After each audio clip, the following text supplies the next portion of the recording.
esse mês, tanto pela manhã quanto à noite, o que nós vamos fazer de púlpito é olhar para a palavra e ver qual é a tese bíblica da autodoação.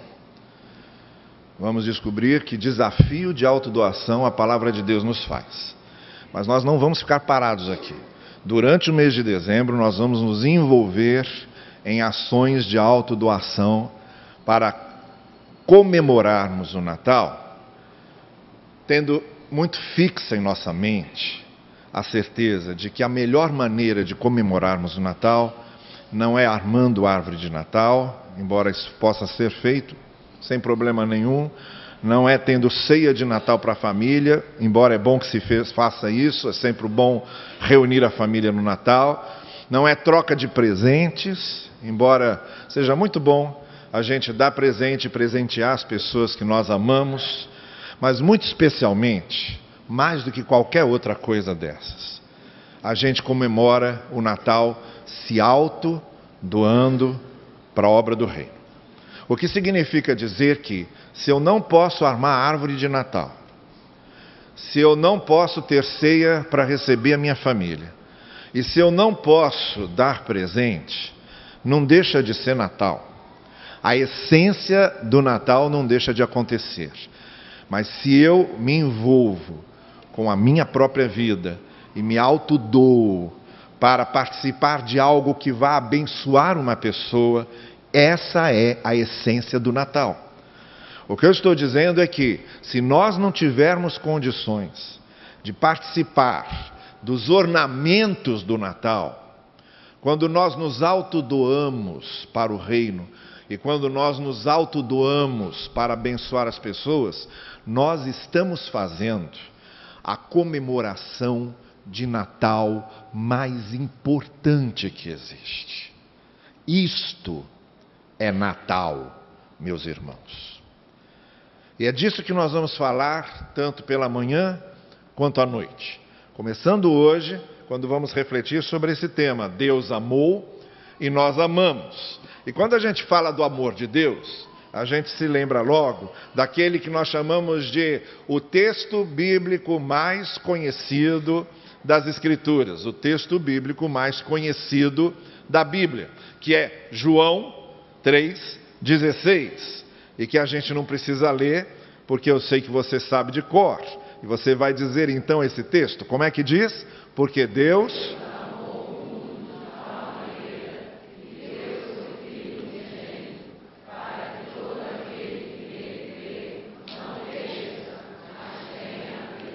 E o outro texto que eu quero usar é o irmão gêmeo desse.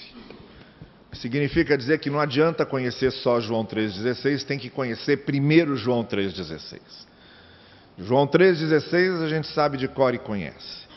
Mas ele é completado, João 3,16, ele é completado em 1 João 3,16, a primeira epístola de João, capítulo 3,16, que a gente lê assim: nisso conhecemos o que é o amor. Jesus Cristo deu a sua vida por nós e devemos dar a nossa vida por nossos irmãos. Não adianta conhecer João 3,16 e pensar que Jesus Cristo veio a nós e deu a sua vida por nós, sem que nós nos lembremos obrigatoriamente de 1 João 3,16. Assim como Jesus Cristo veio dar a sua vida por nós, nós devemos dar a nossa vida pelos outros. O que é que significa isso? De maneira prática, de maneira gestual, de maneira concreta, de ação, de praxis, de influência, de cotidiano, de dia a dia. O que significa conhecer o amor do Cristo que veio se autodoar, porque essa é a questão. Jesus Cristo não fez só uma doação, Jesus fez uma autodoação. Jesus não mandou uma oferta, Jesus foi a oferta.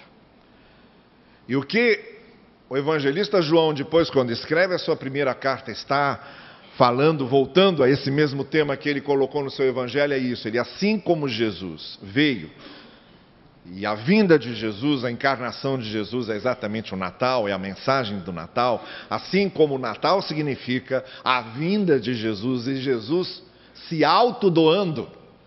Não apenas doando alguma coisa, mas doando a si mesmo.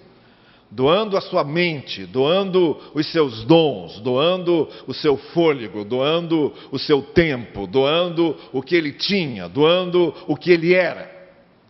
Assim como o Natal é Jesus Cristo não só fazendo uma doação, mas se autodoando.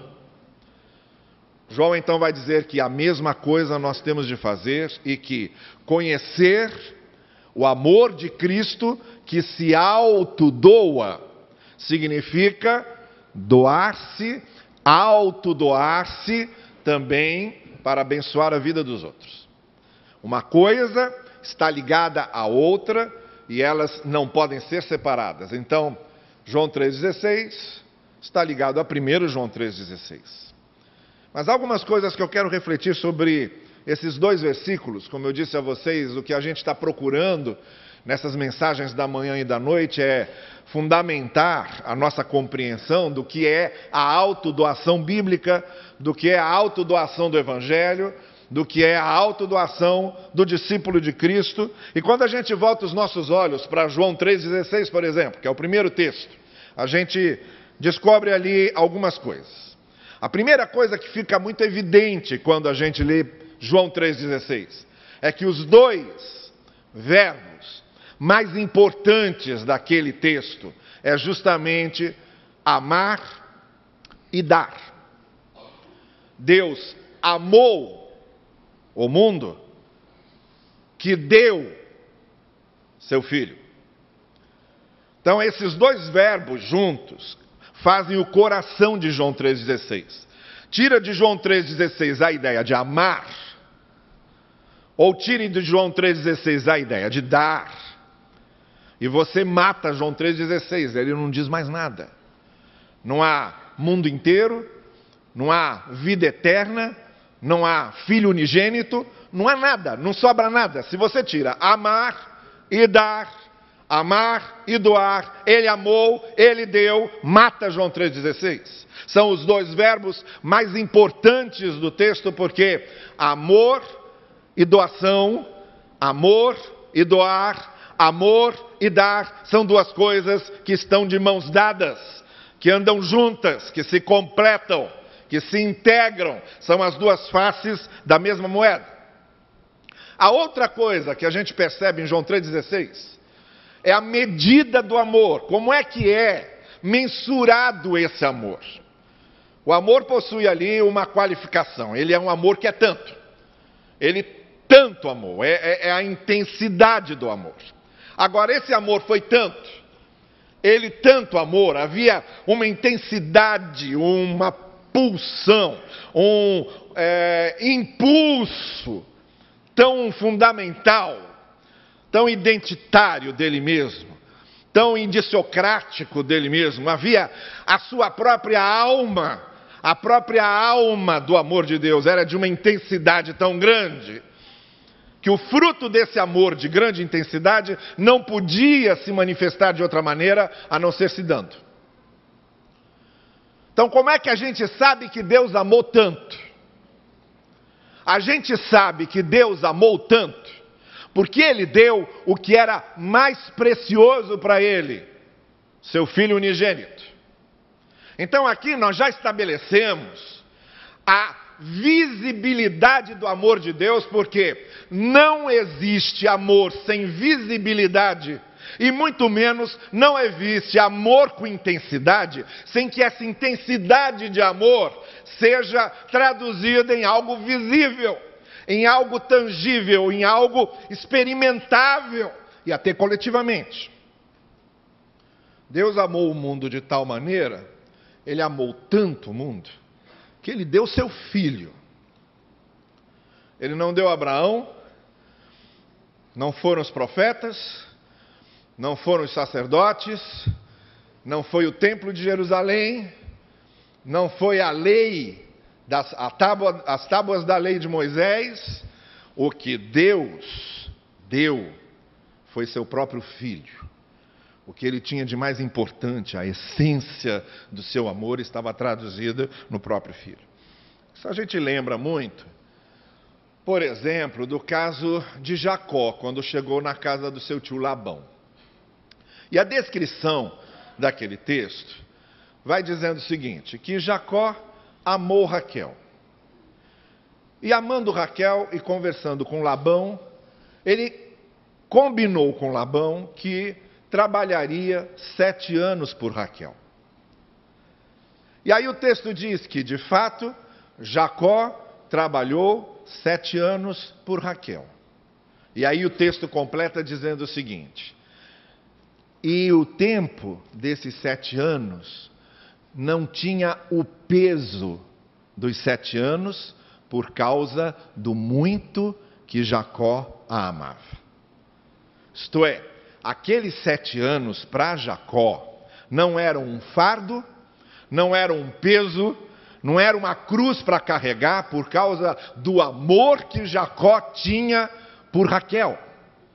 O que o texto está dizendo de João 3,16 então foi o seguinte: para Deus, a doação do seu filho, na intensidade do amor que ele tinha pelo mundo inteiro, era algo natural, que se tornou algo inevitável e prazeroso.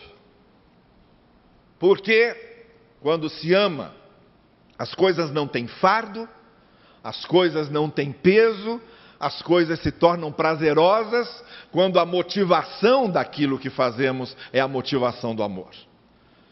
Então o texto diz que Deus amou com tanta intensidade, e era um amor tão grande, que deu o seu próprio filho. Isto é, quanto mais amamos, de maneira cada vez maior a gente demonstra esse amor. Quanto mais amamos, a maneira de visibilizarmos esse amor, ela vai se tornando cada vez mais abrangente e cada vez mais notória. O amor não é algo que consegue acontecer calado. O amor não acontece calado. Muito menos o grande amor. Muito menos o amor intenso. Ele precisa se manifestar. Ele precisa se traduzir. Ele precisa se revelar. Mas há uma outra coisa ainda em João 3,16 que a gente percebe, que é a expressão maior do amor na sua abrangência.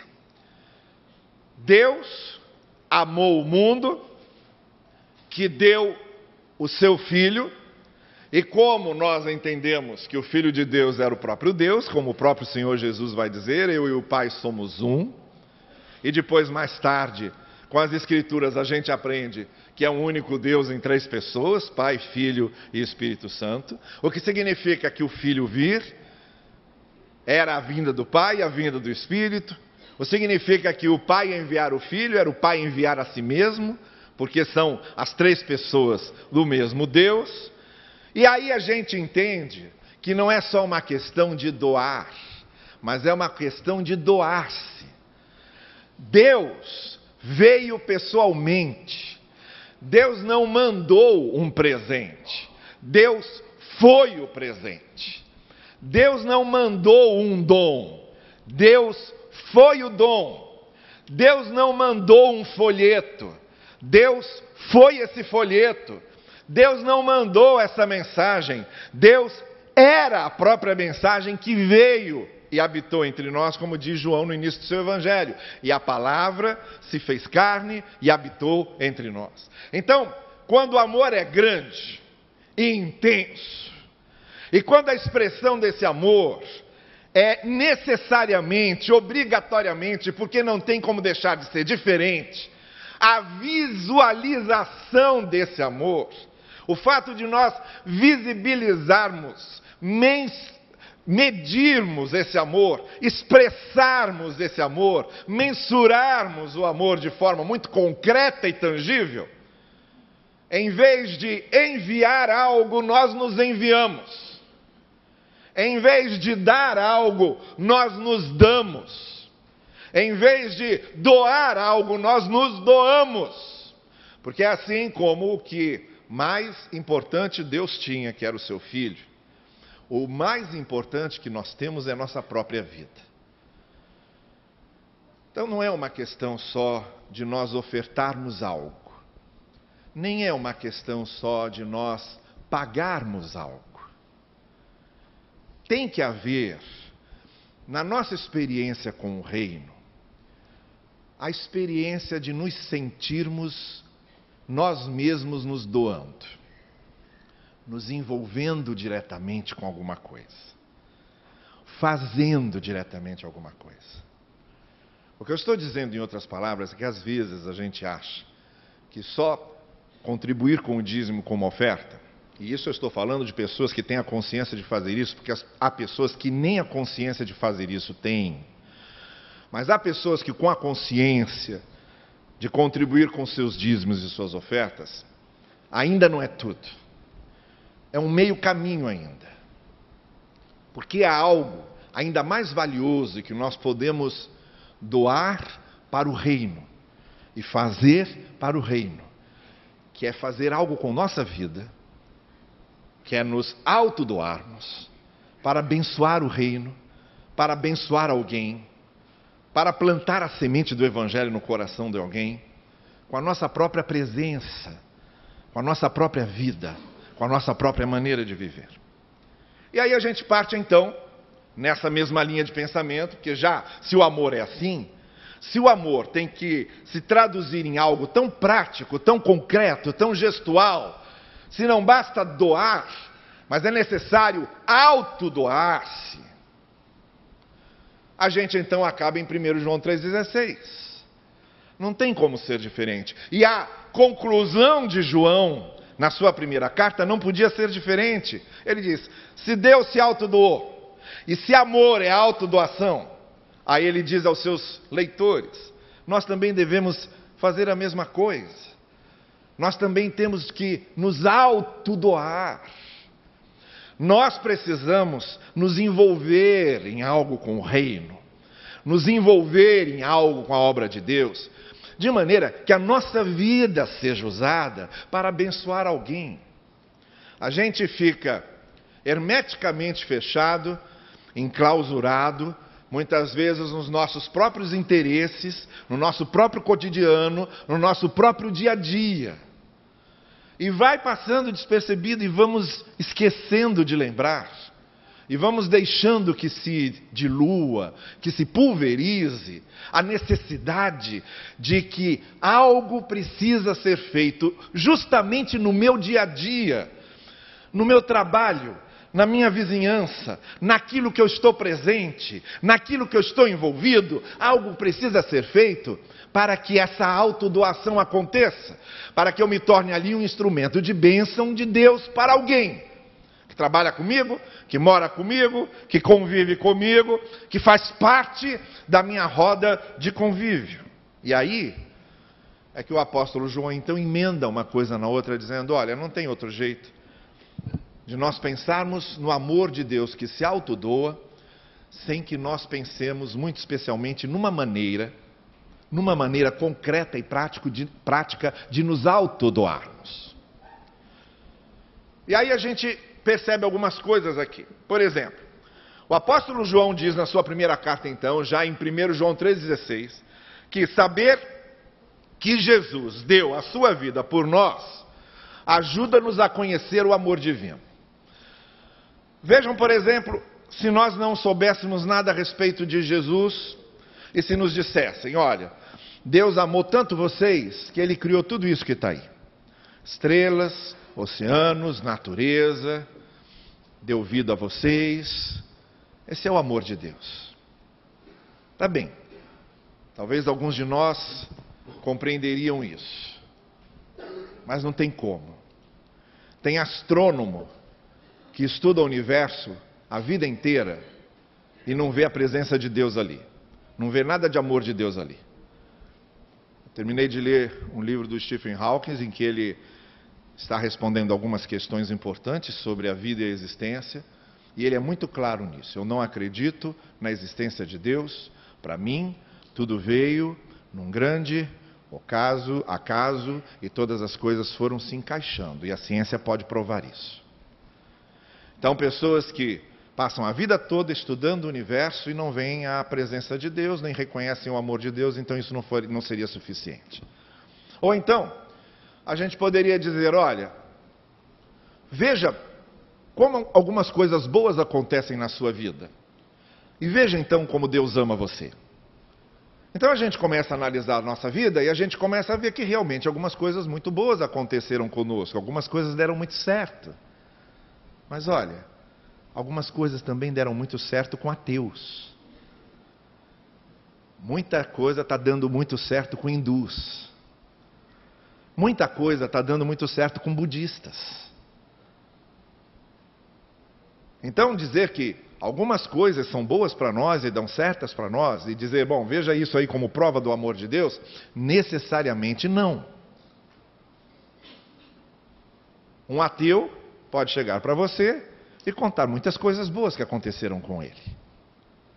Então o fato de acontecer coisas boas na minha vida não significa necessariamente que Deus me ame. O que João está dizendo é que a prova definitiva, cabal, irreversível, incontestável do amor de Deus é quando a Escritura chega e diz assim: Deus amou tanto que se deu. Morreu por nós.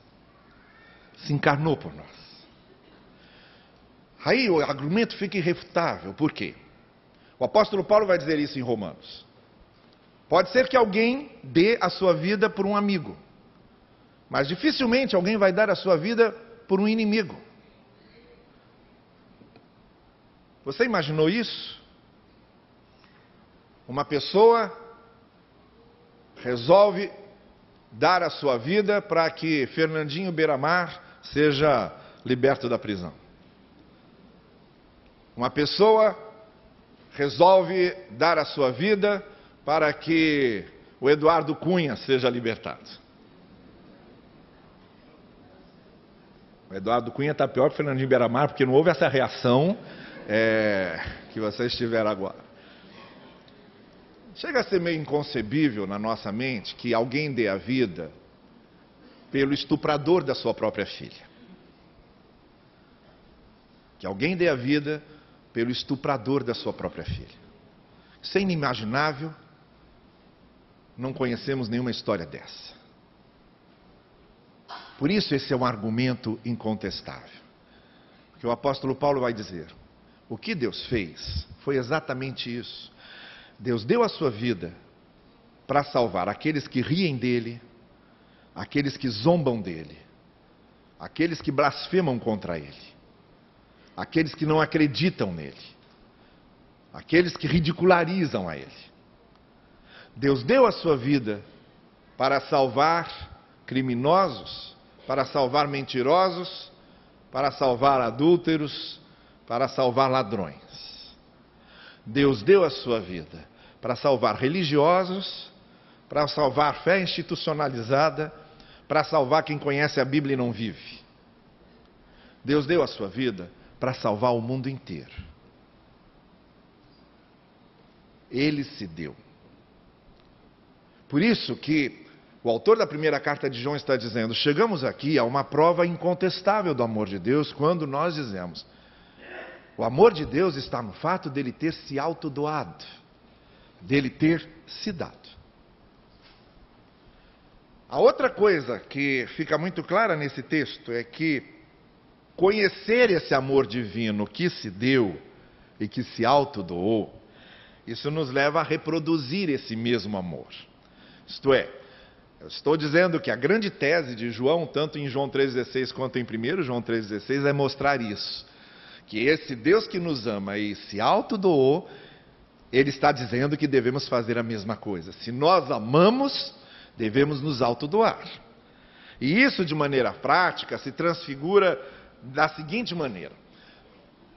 Nós doarmos ou autodoarmos, nós mesmos sermos a doação de Deus aos outros, no sentido de dar a vida como quem se envolve completamente.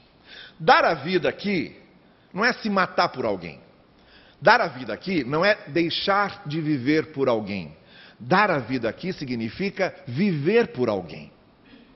Dar a vida aqui significa envolver-se para fazer bem a alguém. Dar a vida aqui significa envolver-se para abençoar alguém. Isso é que é dar a vida. Dar a vida não é tirar a minha vida. Jesus já fez isso, eu não preciso tirar a minha vida por ninguém.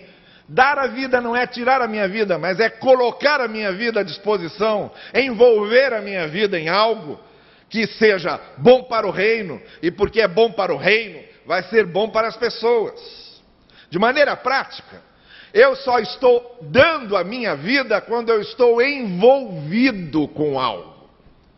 Quando meus talentos estão envolvidos com algo. Quando eu estou separando um tempo para fazer algo que vá abençoar alguém ou vá refletir o evangelho na minha vida, na vida dessa pessoa. Isso é dar a vida. Isso é sair do claustro egoísta e individualista, muito especialmente nessa sociedade extremamente consumista em que vivemos, em que o grande prazer das pessoas é passear no shopping, comprar coisas, estar sempre envolvido em algo que dê dinheiro, dê lucro, saber gastar, possuir, acumular posses. Sair desse claustro, dessa prisão de egoísmo interior e abrir-se para fazer algo para o outro, ainda que tenhamos de nos prejudicar em algo, ainda que tenhamos de dar tempo para isso e perder tempo para alguma diversão nossa, ainda que tenhamos que dar algum dinheiro para isso e deixarmos de comprar algo que seria para nós exatamente. Isso é dar a vida. É envolver-se com algo, indo na contramão do egoísmo, indo na contramão do individualismo. De maneira prática, o apóstolo João também está dizendo que isso é um desafio constante. Dar a vida, amar como Deus amou e viver para abençoar outras pessoas é um desafio diário. Isto é, o que eu estou dizendo como desafio é que a nossa tendência é sempre ao contrário.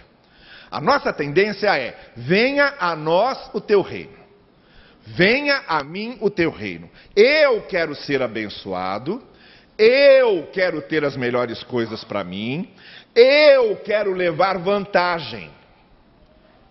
Agora, a contramão disso é um desafio constante, porque a minha tendência natural não é fazer bem ao outro, é fazer bem a mim mesmo. A minha tendência natural não é ter um tempo para ajudar alguém, é ter um tempo para me divertir a mim mesmo.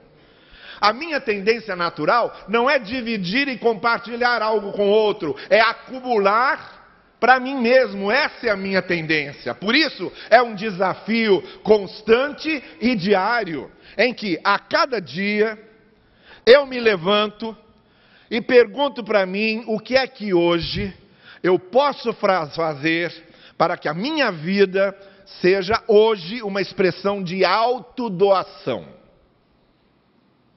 De maneira prática, como é que eu vou nessa contramão hoje? É um desafio diário, é um desafio constante. E se eu não me impuser esse desafio diário e constante, eu vou me acostumando tanto com a minha concha, eu vou me acostumando tanto com o meu castelo, eu vou me acostumando tanto com a minha caverna, que eu não saio mais de lá. Quando João fala de amar como Deus e se autodoar como Deus, ele está dizendo, portanto, de nós perguntarmos de maneira específica, que é outra questão. Nós temos a facilidade de nos escondermos muitas vezes no coletivo. Por exemplo, eu estou aqui nesse púlpito agora falando para o coletivo. Eu não estou falando com ninguém individualmente. Eu estou vendo os rostos de vocês, estou vendo os olhos de vocês, Eu gosto de ver para quem eu estou falando, por isso foi uma coisa que eu pedi para esses meninos quando eles quiseram botar essas luzes aqui. Eu digo, ó, uma luz que não me atrapalhe de ver o rosto das pessoas. Eu preciso ver para quem eu estou falando.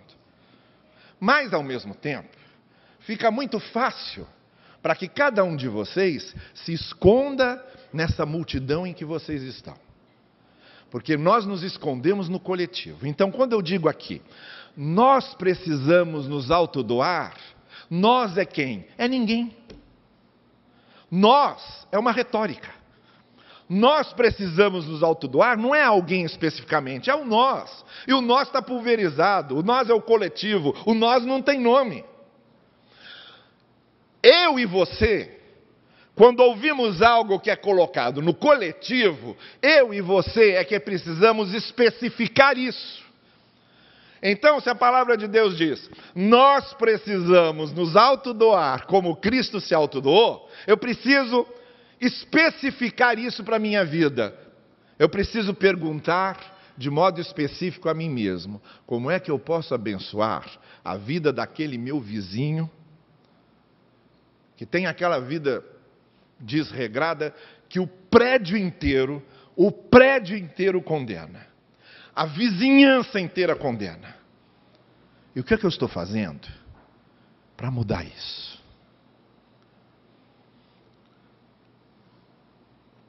É necessário que nós especifiquemos para a nossa realidade diária e individual. Então, quando João diz, olha, nós conhecemos o que é o amor, porque a grande prova do amor de Deus é Cristo morrendo por quem não merece. Cristo morrendo por quem não merece. Quem não merece aqui sou eu. Quem não merece aqui é você. Nós não merecíamos. Cristo morrendo por quem não merece, dando a sua vida por nós. E nós devemos dar a nossa vida. Aí eu paro e me pergunto, de que maneira específica eu posso fazer isso? Os jovens e adolescentes da nossa igreja, por exemplo, reunidos com o pastor Machado, pastor Mateus Machado, resolveram que a melhor maneira deles se autodoarem é cada dia fazerem alguma coisa durante todo o mês de dezembro para comemorar o Natal dessa forma, se autodoando dessa forma. Alguns grupos musicais da nossa igreja resolveram que a melhor maneira de se autodoarem é darem o tempo e aquilo que possam dar para visitar os hospitais, os enfermos, pessoas que nessa época do Natal estão presas, seguras lá na sua cama e às vezes não recebem nenhuma palavra e estão recebendo lá uma palavra de conforto, de encorajamento, de quem se dispõe a se autodoar para fazer isso, abençoar pessoas. O grupo de homens da nossa igreja resolveu que vai lá para a Vila Mimosa, onde o Rodolfo e a Susan estão trabalhando com crianças vulneráveis na Vila Mimosa. E resolveram que vão ajudar lá de maneira pessoal, que vão se autodoar. A pergunta que eu preciso me fazer é a seguinte: o que é que eu posso fazer para me autodoar dentro daquele contexto em que eu estou? Dentro da minha casa, dentro do meu trabalho, no contexto da minha vizinhança, no contexto daqueles que convivem comigo. O fundamento da autodoação exige, clama, grita, que ou a gente transforma o amor de Deus que nós conhecemos em algo visível para as pessoas, ou não tem amor nenhum. Ou a gente transforma o amor de Deus que nós conhecemos num projeto de autodoação das nossas vidas para abençoar a vida das pessoas, ou não tem amor nenhum. Esse é o grande desafio que a palavra de Deus nos faz, nessa questão da autodoação. E por fim, para completar, só um pensamento final. O texto que nós conhecemos muito bem termina dizendo o quê? Que Deus amou o mundo de tal maneira que deu o seu Filho unigênito para que todo aquele que nele crê não pereça, mas tenha a vida eterna. Então, entendamos uma coisa. Onde tem amor sendo revelado e mostrado, sempre haverá vida. Não há vida quando falta amor. Por exemplo, eu atendo, desde que eu sou pastor e comecei muito cedo, com 21 anos de idade, mas com 14 anos, porque eu já pregava, eu já era procurado por um ou outro aí para aconselhamento. Desde que eu me entendo de estar conversando com pessoas, eu posso garantir para vocês que 99% das crises existenciais, emocionais e pessoais das pessoas é uma coisa horrorosa. Que as crises existenciais das pessoas está inevitavelmente vinculado ao sentimento de falta de amor, ou porque não se sentiram devidamente amados pelos pais, ou porque não se sentem devidamente valorizados pelos cônjuges, ou porque não se sentem amados de forma nenhuma. O grande problema emocional das pessoas é a ausência da certeza de que é amado.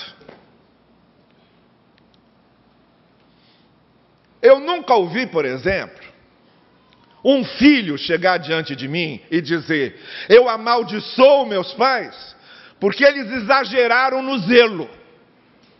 Não. Às vezes, quando pai ou mãe exageram, esses filhos crescem. E principalmente quando eles se tornam pais, eles pulverizam tudo isso aí. E quando houve exagero no zelo, eles entendem. Agora que eu sou pai, que eu sou mãe, eu entendo por que houve certo exagero no zelo. Eu nunca ouvi ninguém reclamar por exagero no zelo. O que eu ouço demais é gente lamentar a falta de zelo. Eu nunca senti minha mãe cuidar de mim. Eu nunca senti meu pai se interessar pelas minhas coisas. Meus pais absolutamente não me conhecem. Não sabem o que penso, não sabem qual é a minha comida favorita, não sabem qual é a cor que eu gosto. Não me conhecem. É isso que eu ouço muita gente chorar. Sabe por quê? Porque amor é tudo. Quando falta amor, falta tudo. Então, quando nós nos transformamos num instrumento de autodoação para mostrarmos amor às pessoas, nós estamos levando vida para essas pessoas. Vida. Porque a vida só se faz presente onde há amor. Porque a vida só se revela onde há amor demonstrado e amor recebido. Porque a vida só se faz presente quando há amor expressado e amor transmitido. Por isso, o apóstolo João diz: não é uma questão apenas de doar, é uma questão de se autodoar. Porque onde há autodoação, há amor. E onde há amor, há vida. Para que tenham vida. Jesus não veio fundar uma igreja, Jesus não veio escrever um credo, Jesus não veio fundar uma religião, Jesus não veio abrir uma corrente filosófica, Jesus não veio ser um mestre de boa moral. O que Jesus veio fazer foi amar para trazer vida. E quando conhecemos o amor de Cristo, conhecemos a vida. E quando uma pessoa conhece o amor de Cristo em você e através de você, essa pessoa conhece a vida. Esse é o desafio do Natal. O desafio do Natal não é que nós consigamos dar presente para todo mundo da família. O desafio do Natal não é ter uma mesa de ceia pronta. O desafio do Natal é a gente se autodoar como Cristo se autodoou. E há tanta coisa para falar sobre isso, que a gente vai usar o mês todo para isso. Mas para começar tá bom. Para iniciar tá bom.